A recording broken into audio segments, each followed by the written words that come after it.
Live on YouTube. Happy Mother's Day, everyone. Welcome to the Psychic Cafe. Grab your coffee or tea, pull up a chair. Let's hang out. We got a great show for you today. I've got the fabulous Tarot Grandmaster, artist, and deck creator, Pamela Steele, with me. Yes. And together we are going to interview Juno of Rose and Juno fame. Yes. And we're going to be chatting about Frame This Oracle. Oh my God. So much fun. And there it is. And I am, kind of on the outs, like I'm learning all this right now. It's like, what even is this thing? But it's such a cool concept. By the way, guys, uh, Juno's got the most fantastic website on the planet. So I'm going to put that link in the chat in a minute here. Just wanted to take a moment and wish happy Mother's Day to everyone. My mom gave me this shirt. Trust me, I'm a Jedi. So she passed away, as you all know, about a month and a half ago. And so it's the first Mother's Day without mom. Whew. So if your mom is still out there, call her up. Go over there if you can. Anyway, you know what I mean. So how's everybody doing? Pamela, Juno? I'm doing fabulous. Juno, Awesome. do you say hello? Say hi. Hello. Mm. Hello. So Introduce nice to yourself. meet you all. Tell us a little bit about you. Tell your Yeah. big How did you fans get into all this stuff? what have you done? Yeah. Okay. Well, first of all, Juno, Rose and Juno are my two pen names. And the reason I have pen names is I have an infamous legal name, which will go unmentioned at the moment. But you can find me anywhere if you want to know. But I do two different sorts of writing. And so out of that has come two different pen names. And one is Juno Lucina. You can call me Juno Lucina. I don't care. But for my tarot and my cartomancy and my oracles, it's Juno Lucina. And that is because that is the face of the Roman goddess Juno who opens a child's eyes to the light for the first time. So that's why I chose that pen name for my decks. I have two tarot decks, a comprehensive tarot book, and my new Frame This Oracle, which is my first oracle deck and probably my only oracle deck. But I always say that, just so you know, with every deck I've made, I have said this is my only one. And then I end up doing something else because I realize every time I make a deck, the only reason I've made a deck is because it nothing like it's out there at the time, and I see a need in my customers and my clients and my friends and my That's a colleagues, good idea. and that's why I do what I do. So for under Juno Lucina, my first deck came out 14 years ago. That was the King Within Tarot, published by Schiffer Cool. Red Feather. And I collaborate with artists. I'm a deck creator and a writer, but I'm not, although I do art now. The truth is I have developed my own art form, but it still doesn't compare to the art I admire. So I still tend to collaborate. So my first deck was a collaboration. And the entire reason that I made that deck, I was reading professionally, and I found a tendency that disturbed me, where I found that people wanted to go to me for everything. And they wanted the cards to tell them everything. And they didn't want to make their own decisions. They didn't want to be empowered. They didn't want to learn tarot because they didn't trust themselves. And I think professional reading is very important. And I think that the relationship is sacred that is created between a client and a reader. However, I am not into gurus. I am not into celebrities. I think that anytime a person becomes a guru or a celebrity, we are playing them up in our mind and to a certain point, disempowering ourselves. So Putting them on a pedestal, we used to say. exactly. They're no longer real people at that point, and Oh, yeah. we're somehow making them other than us when we're all walking this road together. There's a reason we're all incarnated right now. We're all here right now, and everyone has an important part to play. And I saw a lot of people using readings to actually disempower themselves, to not trust themselves, to use others as sources. And so the reason I created my first deck was so that a person who believed that they had no psychic abilities, who knew nothing about tarot, who really were newbies and knew nothing, they could open it up and read it right out of the box for themselves and their friends and get completely accurate and practical readings straight out of the box. Wow. Because at that time when I made it, about the only thing that existed other than the books by like Eden and Mary and Rachel and Lon, other than that, all we had was the little white books. And so that was why I created my first deck. So then I thought I was done. I wrote my comprehensive book, The Alchemy of Tarot, which of course I didn't bring with me, but The Alchemy of Tarot. At the same time, I created my first deck, and I was done. And I went back, this is actually my calling, which is my other pen name, which is Rose Guildenstern, which is writing novels and fiction and poetry. And that's actually what I do in my real life, like as far as like how I've made my living as a English teacher and as a writer and different things like that. So that's what I thought I would do. But when I came out with my first deck and book, a lot of my colleagues and friends and people noticed in my broader study of the tarot, the alchemy of tarot, an entire section on using tarot for health and wellness readings, because I base my tarot on astrological tarot and Kabbalah and medical astrology. If you study classical astrology with William Lilly and on and on and on, you can do completely accurate health and wellness readings for yourself and others if you're basing it on medical astrology and the correlations thereof, right? So that was my next deck because people asked me to make it, which was the Healing Tarot, 78 Ways to Wellness. I originally thought it would just be, I originally thought it would just be a book, but then my publisher sat down with me and said, we really would like you to do a book and deck. So I collaborated with Monica Knighton, who is Stolen Child and Tarot de Muerte. And anyway, she I know that one. did the illustration. Yes, she's very talented. She ended up doing the whimsical line art drawings for the Healing Tarot. So then I thought I was done again because that was everything I intended to do. And I went back to writing my novels and my poetry and my books and all of that and teaching. And then the pandemic happened. Yep, there it is. That's the Healing Tarot. That was actually when I met Pamela. It was when the Healing Tarot had just come out. Yes. That's right. Well, and I got it from you at Bats because we were talking about, because we ended up roommates there, and which was so fun. Oh my God, we had fun. And so I said, the only way I'm going to get one of those books, one of those decks, is if you sign up for me. So I made it a point to go by the booth, the Red Feather booth, the next morning and get a copy of the deck from Miss Juno and have her sign it. So this is one of my treasures, and it stays here. It doesn't leave the house. That's it. Go check out the website, roseandjuno.com. Oh yeah. Because it's so fun. It is, it's not your typical website, No, you're gonna be shocked. And if you get stuck and you don't know what's going on, just scroll, just keep scrolling. That's right. That's right. I was a little oh my God. Okay. Yeah, it's not your normal website. And also, just as a side note, because I am actually a writer. Like, I consider myself a writer first before even a reader. And I don't mean reading of books. I mean reading tarot, although of course I read all the time, but it's actually writing. So I have a newsletter that I put out. It's free, and it's not to sell anything. Although at the bottom, occasionally I'll mention if something new's coming out, but that is actually what I consider to be what I give back. It is where all of my deepest thoughts, my philosophical meanderings, my spiritual pursuits, all of that comes out in my newsletter. So if you want to connect with me, I am on social media and everything, but it is actually through my newsletter that you'll get the tools that stop us all from lying to ourselves, which is my goal. That is my goal, is that the tools help us find the truth and stop lying to ourselves and catch ourselves, so that and everything I do, including Frame This Oracle, which came out of this same goal, is that we all see the truth, find the truth, and stop the lying, because it's rampant. They'll get your writing in the newsletter. Yay. Right. Yeah.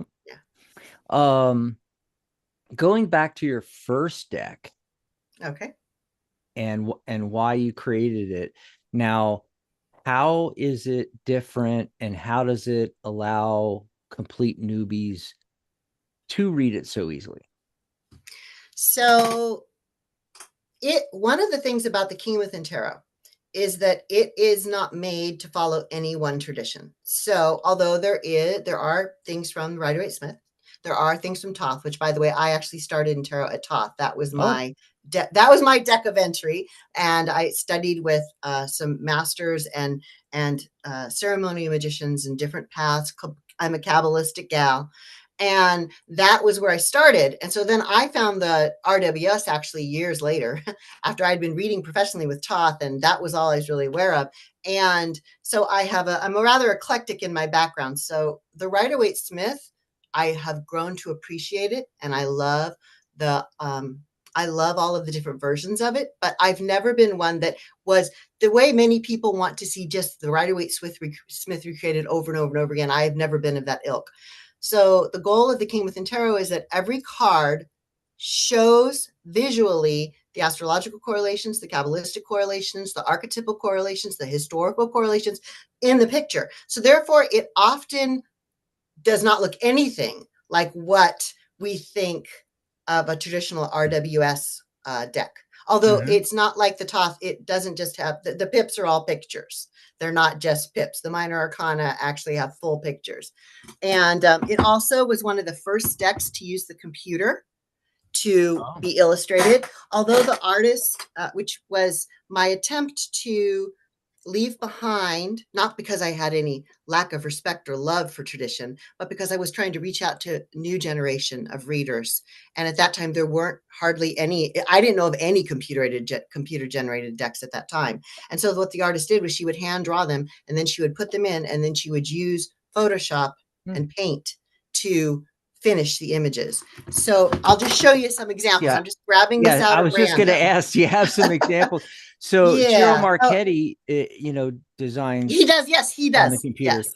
and Yeah. his was some of the first decks beyond, you know, way back then there was only a few decks available, and I had them all, and but his was the first that I got that were like new, and I just fell in love with the digital art.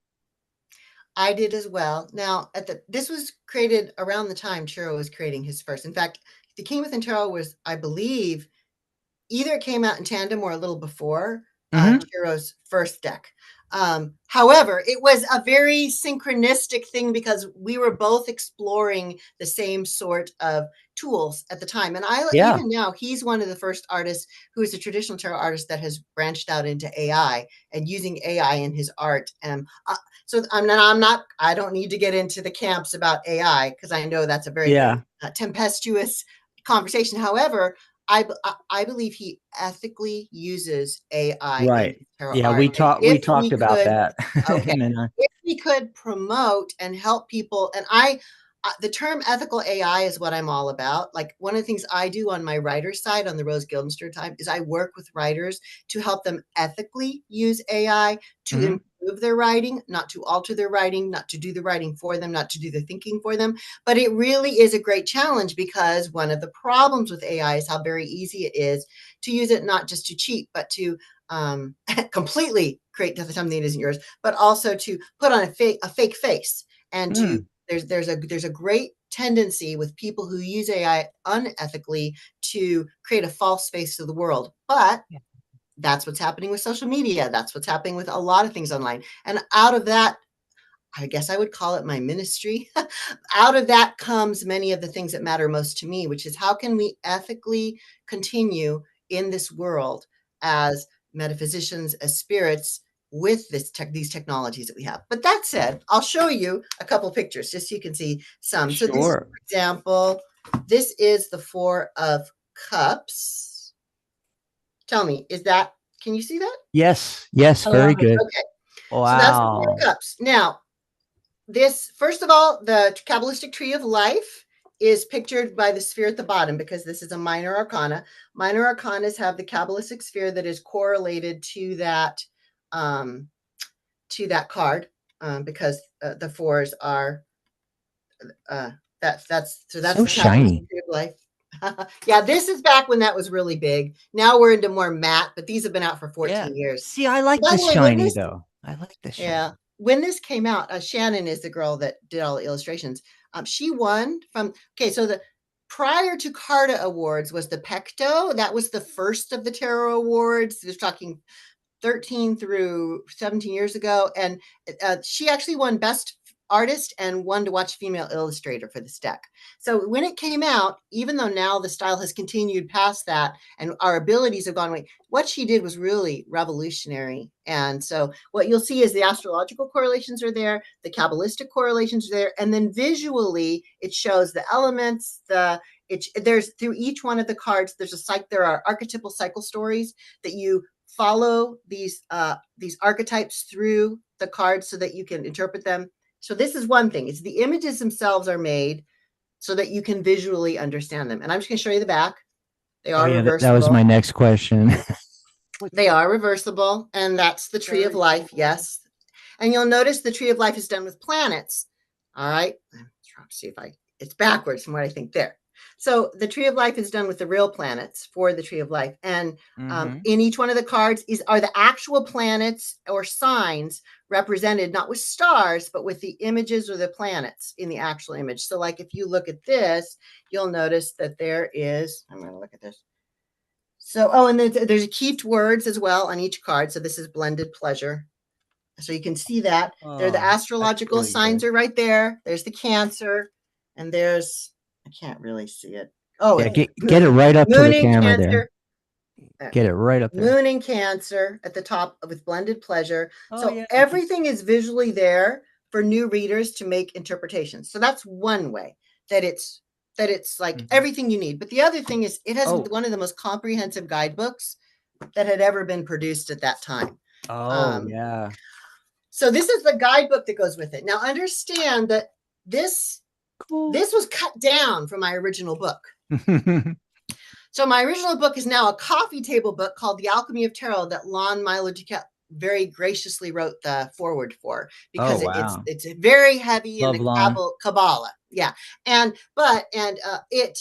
That book was so involved that Pete Schiffer, the owner of Schiffer Publishing, he said, we can't publish this huge book. So can you make a smaller version that's everything you need to interpret? And then leave the bigger one. We'll leave that for people who want to dive deeper. Or see, this is it. I didn't just write about divination. I also wrote about path working and spiritual progression and how to use the tarot for those things as well. So all of this path working and spiritual progression stuff is all in the Alchemy of Tarot. All of the histories in the Alchemy of Tarot. Most of the Kabbalah, except for what's needed to actually interpret a card for divination, is in the Alchemy of Tarot. All the deep stuff, all the medical astrology. I get into world events. Because I actually break it down. I'm going to grab the book while I'm talking. So I actually break it down in the book.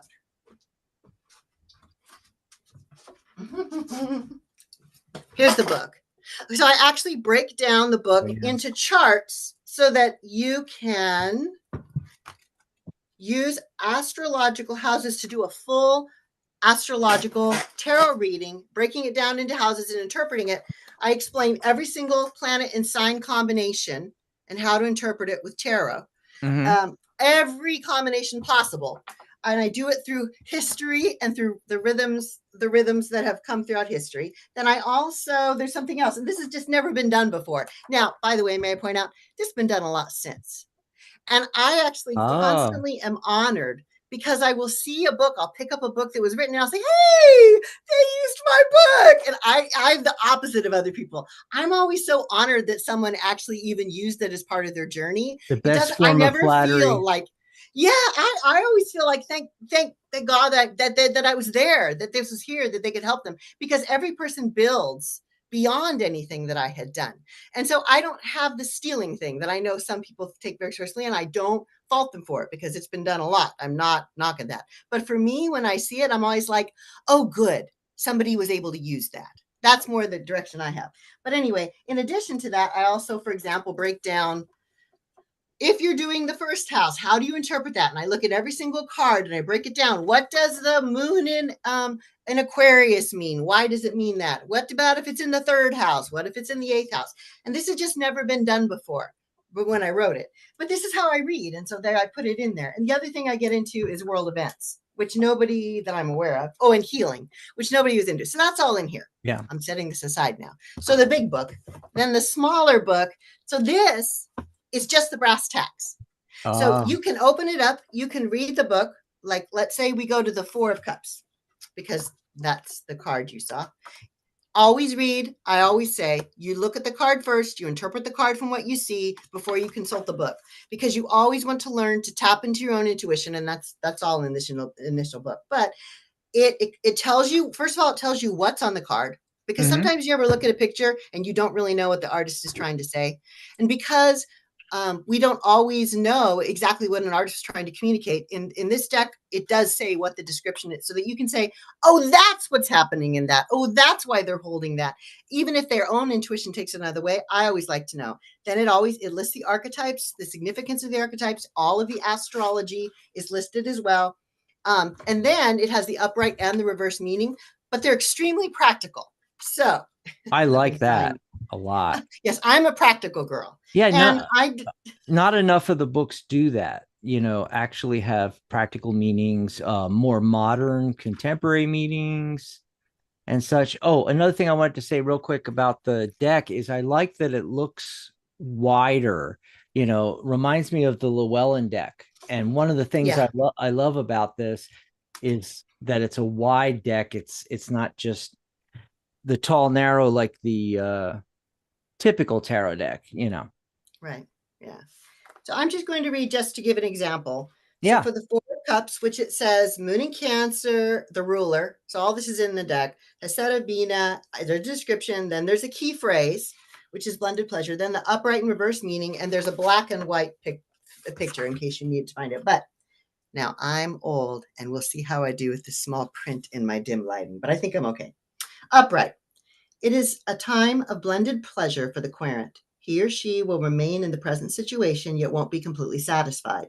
If poorly aspected, which I explain how to tell if something's poorly aspected or well aspected based on the astrology of tarot earlier in the book.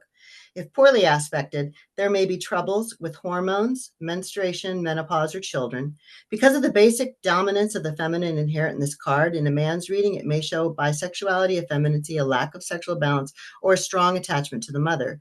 Things tend to last at least 4 years, seeming far too long to the querent in Cancer. So that's just the basic. And then the reverse meaning.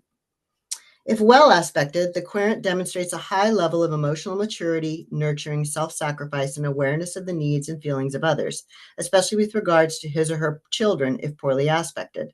This card can show that the querent is suffering from too much influence and is overly sensitive to the reactions of others. There's an unwillingness to leave home or make any change that might adversely affect another. Resentment underlies his or her lack of action. So there's an example. And at the time this came out, that was really a lot. Yeah. Obviously, it's still a lot. And we have even more comprehensive books now. But at the time, it was unusual. So I hope that answers your question. See, we were supposed to focus and highlight on Frame This Oracle, but I just had to go there with that deck when you mentioned it. Also, we're going to have you back and do a whole show on tarot and healing with your other deck. Oh, yes. I could talk hours and hours and hours on that one. Yes. Yeah, we're definitely going to have to do that. Oh, Pamela, what are you curious about? Oh, Amy and I go way back, or Juno and I go way back. And anything I really want to know, I'm going to ask. I've already asked her. Or maybe I know I should have framed that better. I meant for the audience. What do you think the audience should know? Oh, for the audience. And you can ask Juno. You mean outside myself? Let me I would really, really, really love for somebody to get into the bare bones of why I begged her to come on the show. and it's Yep. called Frame This Oracle. And it makes perfect sense when you start using it. But why, okay, there's 25 cards, 25 frames, okay? And each of these frames has a different, and the book is very detailed. But why 25? Why the titles you gave it? My particular favorite is The Void, which is really strange for most people, but I love it. I love this one. This just like, boom, it's like when you stare into the void stares back. This literally makes it happen. So how and why and enlighten me if you can, please. So I thought I was done making decks after the Healing Tarot. And as I said, I was just writing my novels and things like that. Then the pandemic hit. And in the middle of the night, and I saw, I'm going to preface though, before I launch into the middle of the night thing, I saw what we all saw, I believe, or I see, or it seems to me, with the world as it fell apart. It wasn't just an external reality. We saw these internal shatterings and fragmentation that were happening into so many people in the world, individually, in groups, collectively, and in nations. And it doesn't really matter where you fall on the political spectrum, where you fall on the spiritual spectrum. It doesn't matter where you are. It doesn't matter. We all saw it happen, and we can be honest about the fact that it destroyed and is remaking the world as a result. So, preface. In the middle of the night during the pandemic, during lockdowns, I woke up, still small voice, saying, we need this. No one's going to do this. You have to do this. And I rejected it outright and said, no way, I'm not making another deck. So, especially because it wasn't even tarot. It was an oracle deck. And I talk about this in the introduction to Frame This Oracle, my odyssey from not doing any divination to finding tarot and sticking with that to finally exploring oracles, and then, you know, what my own. So I'm not going to get into that. You can read the book if you want to read about that. But the little voice wouldn't let it go. And then I had this conversation with a dear friend of mine who has this vast cartomancy collection, like way beyond anything that I have. I think he has everything. And he was telling me why hasn't anyone done anything like this, which I'm going to explain in a minute. I know I keep saying this, but I'm going to explain it. And I said, I don't know. Isn't it the most obvious thing in the world? Why hasn't anyone done this? And then I heard the voice again. And I said, no, not ready. Okay. And then Stephen Bright. I don't know if you know who Stephen Bright is, but he's very big on Instagram. He's very big in the UK. He's done multiple decks and books. I adore him. He's a dear friend. Stephen Bright posted on Instagram, and I saw it right after the last time I said no. And I put it in my introduction because it was so pivotal to what I wrote. And that is, of course, now I can't find it. Here it is. Not every oracle deck is light and fluffy. Some have teeth and they're razor sharp. And then I said, okay, that was the final communication. I'm going to create a deck that isn't light and fluffy, that the purpose is not to make us comfortable with ourselves and feel all happy, fuzzy, enlightened all the time, to not feel that we're really amazing people who have it all together. Instead, the purpose of this deck is to take everything that we're missing. And when I say this, I'm pointing 4 fingers back at me when I'm pointing a finger at someone else. So just know this has stripped me bare, this article. Creating this and using this has made me, and it's constantly breaking me down and remaking me. But the point is to get us out of our small, singular viewpoints so that we can see more and more clearly and more honestly than what we currently are comfortable always focusing on. In a nutshell, I use the Socratic method. The deck does not tell you what to think. Like it's not that. It's not like a lot of tarot decks where they say this card means this, and if you see it, it means this. That's not what this deck does. This deck is meant to be used in your environment It's meant to be used with a tarot or oracle deck, either individual cards or the reading itself. It's meant to be used with crystals. It's meant to be used in praying, in meditation, in wandering around the world. You just take that card with you, take this deck with you. And what it is it's meant to help you break out of your current vision, see more, you can use it for channeling, like to see what other communications are besides beyond your own, and to see more clearly. So there are 25 cards, and each one is a frame. And the reason is, do you remember everybody? There was a time when everyone was cutting the frames off their decks. Yeah, cutting right? it. Because The edges. yes, Yeah. you'd get a deck and it would have a frame, and then we'd cut them off. And then it became really popular to have there be no frame, the Right. entire image just go out to the bleed. All right. So someone told me, "Oh, look, you're adding the frame back in." And I guess that I never thought of it that way, but it's true. That wasn't what I was intending, but yes, absolutely. And you can certainly, they go around any traditional deck. I'm actually just going to grab, but you can use it with anything. So I'm just grabbing off. This is the 4 of Wands from my deck, King with the Tarot. This is Alliances, which the illustrator I have to talk about for a moment is Dan Goodfellow. He's a UK artist who's in Glastonbury, which is ironic. He's in Glastonbury, UK. I'm in Glastonbury, Connecticut. Isn't that funny? But anyway, and you'll notice that every card has been made with Kabbalistic colors. There's a stained glass motif in all of them except the void. The void is the one exception, Pamela. So of course you like that card left the most. And each one is made that you can interpret the card, you can place it around the card, and not only do you look at directions like you do in Lenormand and Kipper, meaning you look at where they're looking on the frame, what you can see. Not only does it add depth, and by the way, I have never put a frame around a card and had it not look like it was made to go around that card. Like, just look at this. Okay, there. It looks like it's one thing, you know. It looks like it's, and I don't know, it's uncanny. I don't know how, because this just happened. This was just spirit. And it's just, it always seems to look like it's made to go around the card you place it around. And I've never seen an exception to that. And so, yes, it's pretty to look at, but it also has intense meaning. And you don't just have to use it with cards, though. There's an app, the Frame This Oracle app on the iPhone app, that you can take a photo with your iPhone. Unfortunately, I don't know how to do Android, so it's not on the Android yet.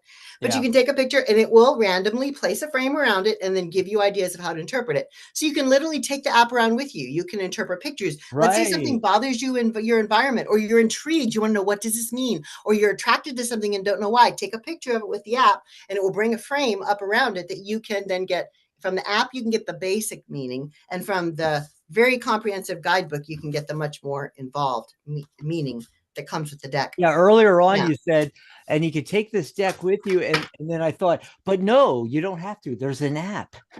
There's an app. That's right. Unless you have an Android.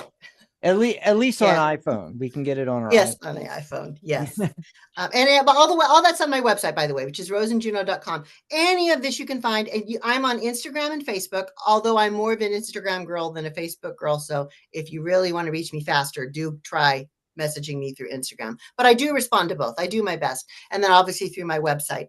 But I'm going to press this. If you can't find something, reach out and I'll let you know. But so there's 25 cards, but there's 26 images, because in the Frame This Oracle deck, the back of the card, the open window, is equally important to the other 25.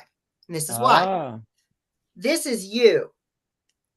The open window is you. It's your current viewpoint. And there's a complete write-up of how to work with the open window, as there is the other 25 cards, and I will tell you why. So I explained what I saw a lot earlier when I was talking about the King with Tarot, and I'll expand that now to Frame This Oracle. With Frame This Oracle, I saw people desperately need a tool to help them break out of the way that they're currently viewing things, their own viewpoint, so that they can see more broadly, whether that be another individual's viewpoint, a group's viewpoint, divinity's viewpoint, humanity's viewpoint. Each one of these are a viewpoint, this side, of existence. They're a perspective. And I can explain the way it's all organized if you want to. Obviously, I am a metaphysician and a philosopher by trade. So I'm a deep girl. So this is all based on philosophy for the last, 2000 years more. That's Marcus Aurelius is one of my favorite philosophers. This is all based on everything I've ever read and know about philosophy so that you don't have to. It's kind of like I wrote the tarot. I've done all this tarot work so that you don't have to. I did all the medical astrology so you don't have to. But this is a way of applying philosophical, metaphysical, and spiritual techniques that have been learned throughout the ages through Socratic questioning. Rather than giving you the answer, it's leading you to ask the questions that help you see more clearly, breaking you outside of your current viewpoint so that you can see other viewpoints, so that you can channel other viewpoints, so that you can perceive things and therefore see things more clearly. That said, some people have the opposite problem. Some people rely so much on others. They're so outsourced. They're so dependent on what experts or their friends or this celebrity or the news tells them to do that they don't trust themselves. The open window brings you back to yourself. And I want to point out, yes, there are 25 cards, but there are 25 open windows. Because for every single one, there is your own perspective as well as whatever is the perspective you need to see that's outside that or look beyond your own perspective. Don't lose your perspective. Don't lose your viewpoint. This deck was not created to destroy your viewpoint. It was created to augment, expand, and help you grow within and beyond your viewpoint, not lose it. So that's why there's actually 26 images, even though there's 25 cards. Okay, I just talked a lot. I can keep going. Do you have any questions? I was thinking, by the way, here's the website, guys, roseandjuno.com. I do a lot of guided meditation. It's hypnosis, but I say guided meditation so that it doesn't freak people out. And I like the cards without borders, but with the bordered cards, it's better for what I do because it's like it's the frame of a window or a door frame, and you're stepping into the card in the guided meditation. So with the frame this oracle and you have a card, I think that just adds to doing that kind of guided meditation where you're stepping into the card. It actually gives you the frame, especially if they're borderless cards, so it gives you that frame, that window, that door to step through in a guided meditation. You know what I just remembered? I just remembered I wrote the foreword for that book. Of course you did. Yes, you did. Hello. Cutie. Of course you did. As soon as I finished the deck, you are the person I knew. And I was so honored and thankful that you had the time and were willing to do so because I knew you'd get it. It was my honor, trust me. And it's, I went, oh, and of course, my first question was, when can I get a copy? It wasn't even printed yet, but when can I get a copy? Yeah, I was just a little excited, but wow. I mean, just the artwork and the basic, it wasn't even a book yet, just the manuscript. It was, I devoured it. I would read so much and then my head would be this full and I think, okay, I got to stop. No, I don't. Back and forth. It was a revolutionary. Remember I said revolutionary? Was I not kidding? I was not kidding. Not at all. Absolutely. Well, before we continue on with it, let's give Juno a little break from all the talking there. And it's a little past the bottom of the hour. Let's do a quick little commercial break here kind of thing. Tell you a few things. One is if you want to contact, besides her website, she's also on our website. And so is Pamela and, of course, me. All of our pages are psychic.cafe/our name. So psychic.cafe/Rose and Juno, psychic.cafe/Pamela, psychic.cafe/Dax. And Psychic Cafe is the brand new website. I say brand new. It's not brand new, but it is to us because, it's been 20 years, right? So 20, still celebrating 20 years, guys. Um, it's not just a website. It is a fully functional social networking platform, exactly like Facebook, has all the same features, and you can sign up for free. Just go to the Psychic Cafe. And yes, it's not a .com, .net, .org. It's www.psychic.cafe. And you can put /register. It'll take you right to the register page. Or, if you're not signed up, it's going to present that to you as soon as you get there. And go ahead and sign up. You get a free profile. You can private message, chat. There's groups. There's events. There is an activity feed, just like a wall on Facebook, and you get your own profile with all your stuff, your own blog. Like, all the blog posts that are done goes into the main blog, and then when they go to your page, it's just your blog post when you click on blog, as an example, and pictures and videos. And it's this huge platform, and it's free, and it's different from Facebook because it's all psychic all the time and none of the negative stuff and ads. And I say that because you need to sign up free on the website in order to message us. There's a little message icon when you go to these pages. Okay. So go register, get your profile, and then you can contact Juno. You can contact Pamela, myself, in between shows, ask us questions. You can book readings and everything that way. I just wanted to mention that real quick. Whoops. I was trying to turn it off, and it turned on.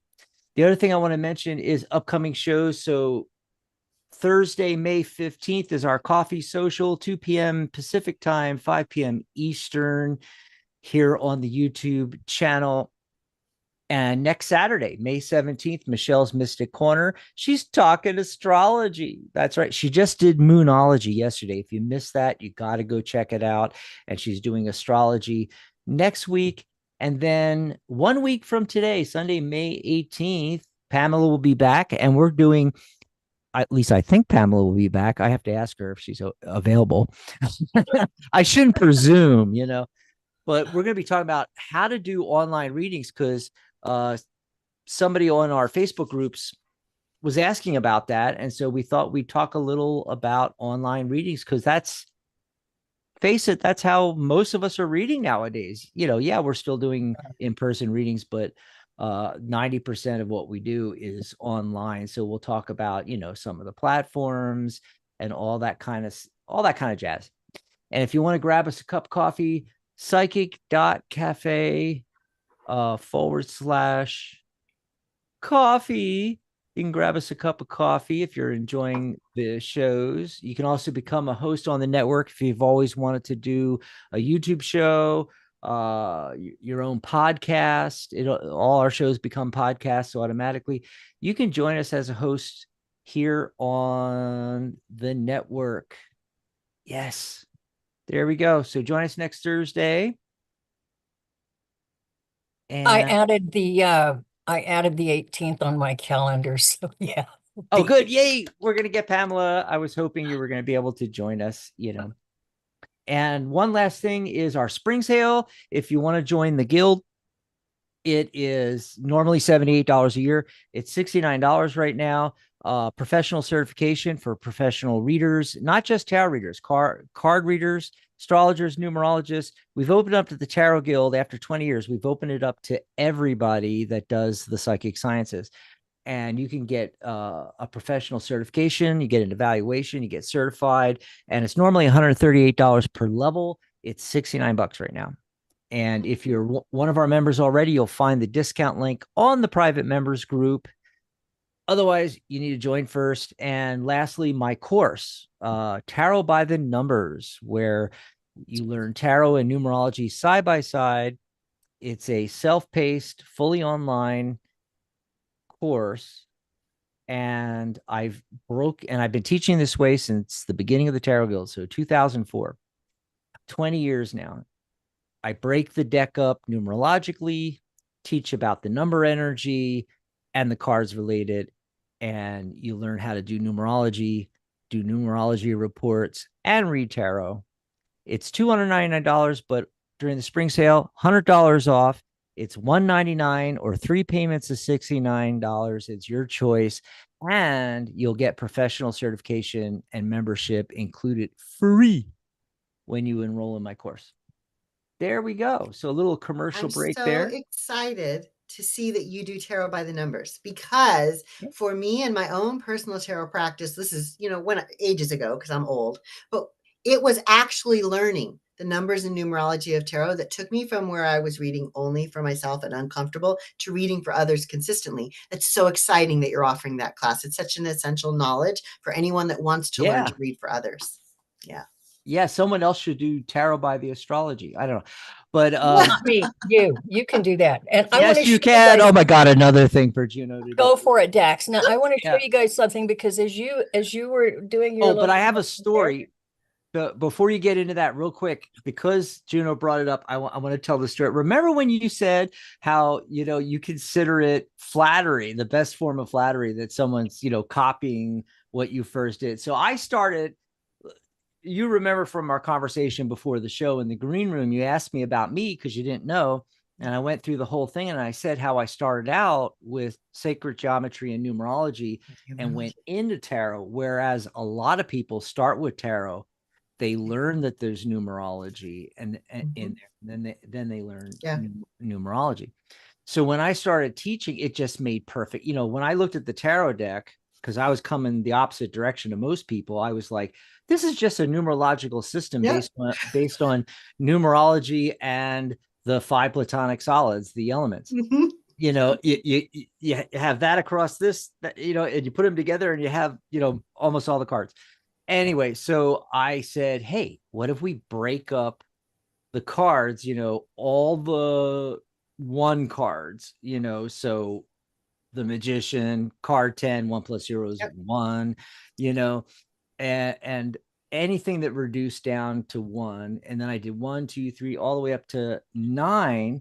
And then the master numbers 11, 22, 33, and 44 are the pages, the knights, the queens and the kings, the courts, and so everything, even though those numbers don't appear on the average deck for the courts, they actually have numbers too. Because people always ask me, how can you do tarot by the numbers? The core cards don't have numbers. Yes, they do.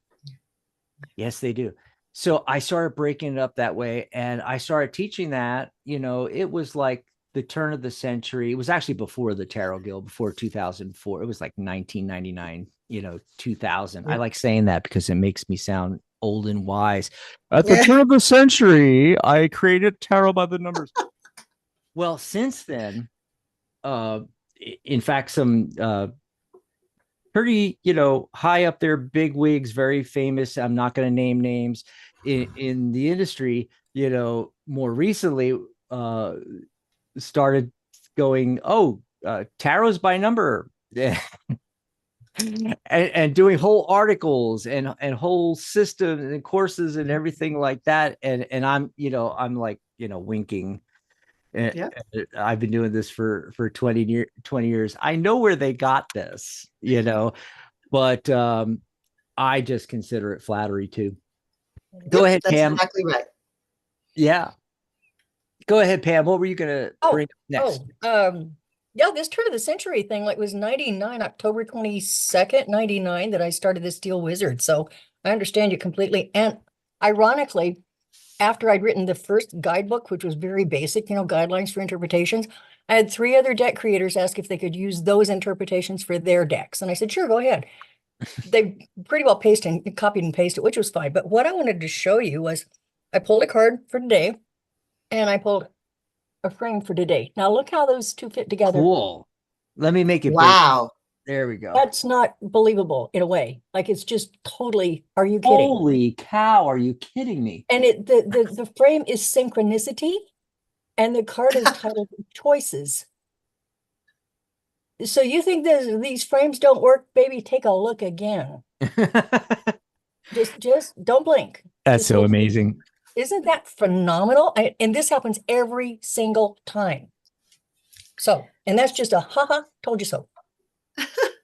So one of the things I would love to address, only because Pam asked, and although it's said in the book, I think it goes, so any oracle system is, so all tarot decks are oracle decks, but not all oracle decks are tarot decks. And if it's not a tarot deck and it's an oracle card system that isn't Lenormand or Kipper or something that has astrology behind it, it really is, it can be so different and it can be so unique. And some of them are very delightful and beautiful and great for affirmations. And that's great. That's not my kind of deck, but I think if that's your deck, more power to you. I think it's wonderful they exist. But I love systems and I love incredible depth. I want something that I can get lost in and never find my way out of if that's what I choose to in the moment. So this particular system, and this is what Pam had asked about, that I created, it is based on metaphysics, which is the study of that is beyond physicality in philosophy, that which cannot be answered simply by physical scientific answers. That's a metaphysician is a person who talks about that which is beyond the things that we can see, touch, taste, touch, smell, and now look at through a microscope, because that would be an additional thing that we're now starting to sense. But that if you can't touch it with your sense organs, if you can't figure it out through your senses, then that you've entered the realm of metaphysicians. And Frame This Oracle is also based on Kabbalah. As I said, I start from there. And it doesn't mean you need to know anything about Kabbalah, care about it all. That's not like that. However, Kabbalah is a way of viewing the universe, which, by the way, I love that you use numerology in your tarot. I also use it, obviously, because Kabbalah is based on numerology and vice versa. And so in the idea of Kabbalah, there is and here I'm going to get into also, you can tell that I love quantum physics, but there is Me too. the world, of course, of course, but the existence can be put on extremes as the all and the point. Okay, now those are very simplistic, oversimplified viewpoints, but there's the all, there's source, there is all that is, there is the void, and then there is the smallest indivisible point that we can possibly divide anything. Okay, so if you look at it this way, had it and knew it, if you're in the Crowley system, and if that's the way that you want to approach it, every single tradition that we have, spiritual, has some sort of version of describing this reality. But what I did when I created the system was the frames are a series of concentric circles. So the first frame is identity. That is the smallest point. The largest, the 25th frame, is the void, and that is the all point. And so each one from 1 through 25. So 1 is identity, and then 2 is love. So identity sits in love, and love encompasses identity. Then the third is alliances, which is our groups. Alliances encompasses love and identity, and it goes out from there. So each one of the frames subsumes interior, but not the exterior. And this is not a hierarchy. There's not a better, worse, higher, lower. We tend to want to put things according to something is better, worse, good, bad, high, low, near, far. That's not how it's organized. So I just want to make that clear. And then the next thing is, there's in my book, a frame by frame page that explains the basic breakdown of the organization. So there are really, in this, besides the open window, which is your own individual viewpoint, the back of the frame, I'm not talking about that at the moment. The 25 are into 5 sets of 5. So the first set is the set of living. And that is, and I'm going in order, from the first and outwards in these concentric circles: identity, love, alliances, humanity, and life. And I might add, that is the one area we all have in common. Everybody has all those things in some way. Mm-hmm. That is alive, that is incarnated in a body right now. We all have identity, love, alliances, humanity, life. And then the next section is activity. And the reason that the next 5 cards, so we have, as Shakespeare would say, which that's a whole other thing we could talk about sometime on my Rose Guildenstern fiction writing side, but Shakespeare is my other love. As Shakespeare would say, we all have certain phases of life that we experience, things that we go through, and that's in the first set. The second set, though, are the activities of life, which these all, there's 5. So it's start, change, stop, which comes from everything. You see that in science, you see that in Hinduism, you see that in Christianity and Judaism, you see it in Kabbalah, on and on and on. Numerology, you see it. So start, change, stop, which is the cycle, the system, the circle. But then also image and reality, because reality is what is, and the image is what we remember, what we see, what we recall, how we experience it, what our emotions are about it, what we imagine, the stories we make off of it. And in fact, even if you look at those two cards, which I don't have right in front of me, but I will try to pull them up, those two cards are quite unique because they're actually the same card, except that one shows images and one shows reality of the same things. So here is reality, and they're the actual things. Oh, yeah. They're the actual places. They're photographs, like from an album.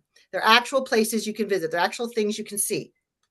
The image is the exact same thing, exact same places, but they're through the viewpoint of what we remember, how we felt, who we were with, what we recall.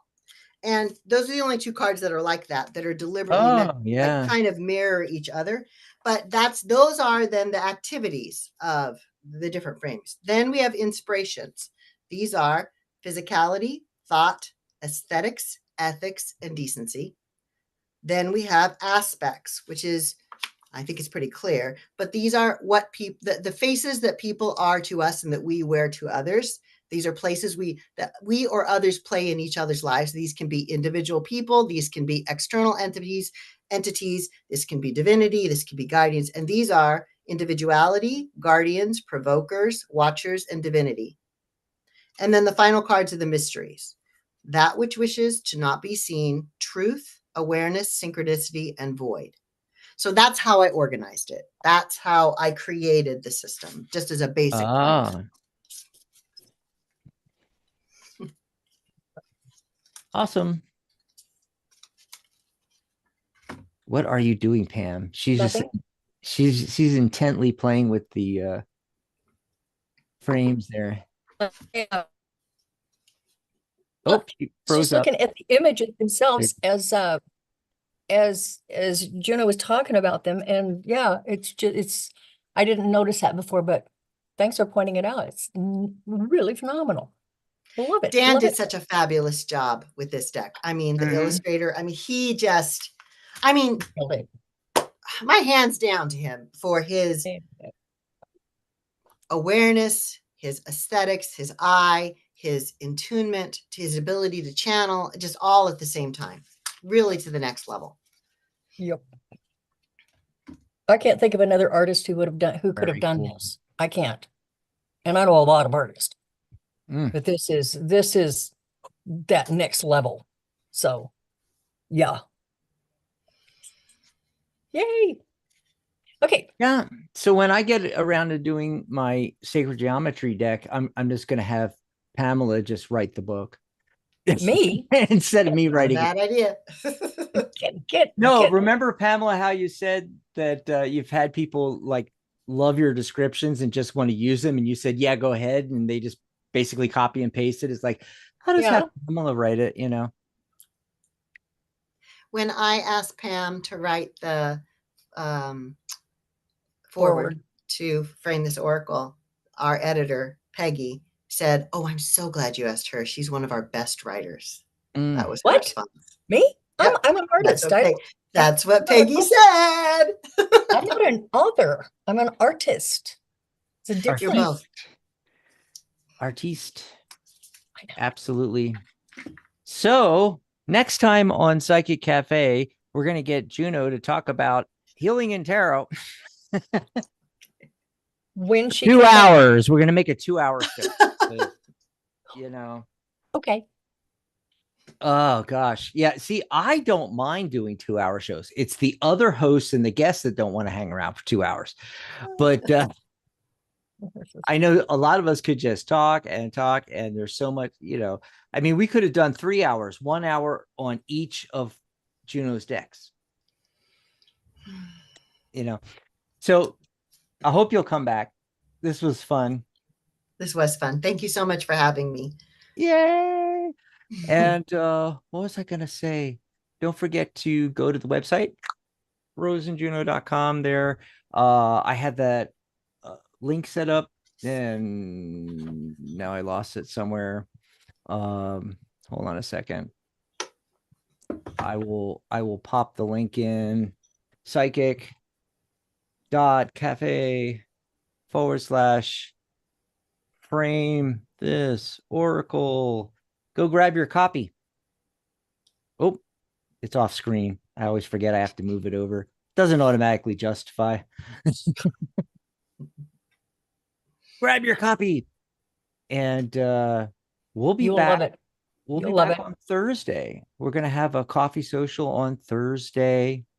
Don't forget, you can contact us all in between shows, and you can contact Juno through her website or through her page on our website. Yeah, thanks for joining our website too, by the way.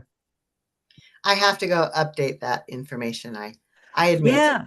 And I got all involved in wandering around and forgot to do anything with what I had up there. well, yeah, and I love your profile picture, and of course we could do something with the header for other artists and deck creators and so forth that we have on there. I usually help them and make something in Photoshop for them, and put their decks and their books and everything on there, so it's looks really cool. If you need help with that, just let me know. Okay. You can message me from my page, psychic.cafe/that. All righty. Well, thanks everybody for being here. I didn't see any questions in the chat. I'm sorry if we missed any readings or questions that were in there, but a lot of times when we do these interviews, it goes, the whole show, but we'll be back on Thursday. Join us on Thursday. Remember, if you're a member of the Tarot Guild, you can actually join us here on the Zoom up on camera and join in. Yeah, that's one of the perks of being a member. And so obviously we take your questions first. We spend more time with you.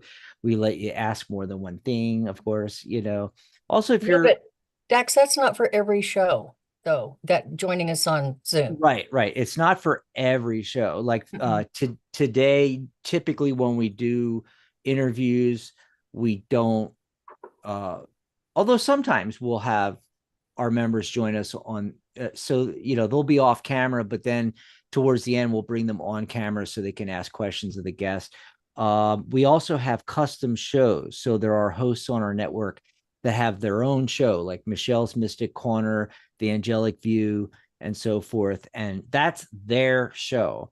And so in fact, some of them have their own memberships, and so they have their members on, not our members. But all of our Psychic Cafe live shows, which is right now every Sunday, the 5th Saturday, and we're doing different days during the week. Right now we're playing with Thursday. You guys can come if you're a member. And the Zoom links, by the way, if you're a student, it's on the student group where the course is. If you're a member, it's on the members group. Students can join us too, and it's your opportunity to hang out with us and to ask all your questions you have about the course, about tarot and numerology in general. It's an open forum. We do coaching and mentoring and everything right live on the shows now. We used to do them separately, like once or twice a month, but we decided to put the two things together. So now you have 7 to 10 opportunities, depending on the month, 7 to 10 opportunities to join us on the Zoom and get your questions all answered. And if you have questions about growing your business, starting your business, if you're going professional, certification, the Tarot Guild, you can join us on these Zoom. So the next one is Thursday, the 15th. Go to the members group or the course group and get the link, and you can join us on Zoom right here on the shows.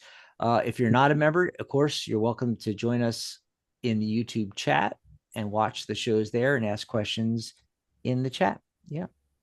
So thanks, Pamela. Thanks, Juno, for joining us. We're going to get out of here now. And happy Mother's Day again, everybody. We'll see you on Thursday. Ooh. And we're out of there.